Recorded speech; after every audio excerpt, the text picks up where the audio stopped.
किसान साथियों, किसी भी खेत से अगर आपको किसी भी फसल का उत्पादन लेना है तो जरूरी है आप उस खेत के पीएच को मेंटेन करें। अगर आपके खेत का पीएच 7 से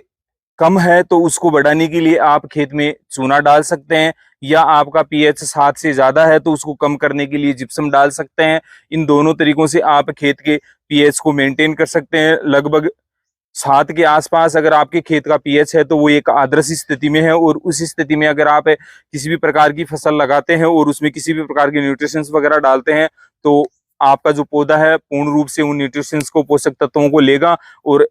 प्रॉपर तरीके से ग्रोथ करते हुए आपको एक अच्छा प्रोडक्शन देगा। अगर आप इस तरीके से आपके खेत के पीएच को मेंटेन नहीं करना चाह रहे हैं तो मैं आपको बता दूं, जो गोबर की खाद होती है, कार्बनिक खादें होती है, उसमें चाहे आप गोबर की खाद ले सकते हैं, वर्मी कंपोस्ट ले सकते हैं, या सड़े गले पत्तों की खाद ले सकते हैं। जितनी ज्यादा से ज्यादा खेत में डालेंगे उतना ही आपका पीएच न्यूट्रन की ओर चलेगा। जी हाँ, अगर आपका खेत का पीएच ज्यादा है या खेत का पीएच कम है तो अगर आप ऑर्गेनिक खाद, गोबर की खाद, जो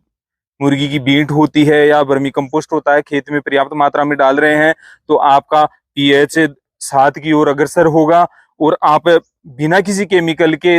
उपयोग के अपने खेत के पीएच को मेंटेन कर पाएंगे। और इस तरीके से मेंटेन किया हुआ जो आपका पीएच है वो आपकी जो है मृदा है, मिट्टी है, उसके स्वास्थ्य का भी ध्यान रखता है और